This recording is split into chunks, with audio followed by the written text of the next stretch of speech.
Монгол улсад хавдрын шинэ өвчлөлийн тоо 2011 оны байдлаар 100 мянган хүн тутамд 164 болж хурдтай өсжээ. Нийт хавдрын тохиолдлын 38% буюу хамгийн өндөр хувийг илгэний хорт хавдар, 15% ходоодны хавдар, 9% уушиг, 8% улаан хоолой омаа хүзүүний хорт хавдар, 2% хөхний хорт хавдар, 21% бусад хавдар эзэлж байна. Хавдрын хэд хэдэн төрөл байдаг дотор илгэний хавдар бол Монгол улсад тэргүүлэх байр суурийг эзэлдэг. Илгэний хавдрын гол шалтгаан нь иргэдийн буруу зуршил болон архи тамхи хэрэглэх байдал, мөн түнчлэн БЦ вирусын суурь өвчлөлтэй холбоотой юм байна.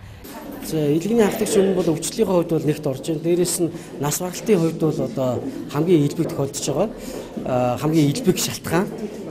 Нийт илгэний анхдагч өмнгийн хавдар нь нийт хавдрын 40%-ийг дангаар ажиллаж байгаа. Энэ бол аимшигтай том тоо.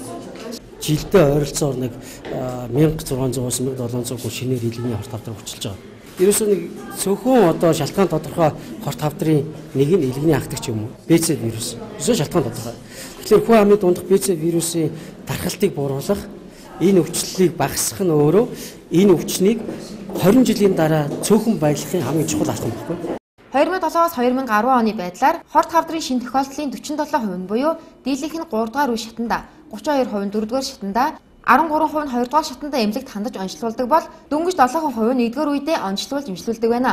Тэгэхээр энэ нь иргэдийн эрүүл мэндэд анхаарах байдал муу эмнэлгийн байгууллагад оройтож ханддаг байдлууд нөлөөлж байна. Тэгвэл манай улсад хорт хавдрыг онцлох эмчлэх боломж ямар хэмжээнд байна вэ? Анхны шатны тусламжийн төвшин, хоёр дахь шатлалын тусламжийн төвшингөөс одоо хавдрын өвчин гэж ирүүлсэн бүх тохиолдлыг он шин бүрэн батлах бүрэн боломж бий. Одоо энэ судалгаа хийж байна. Эд судлалын шинжилгээний аргыг хэрэгжилж байна. За одоо маш их орчин үеийн одоо өндөр хүчин чадалтай төс онцлогооны аргууд хэрэгжилж байна.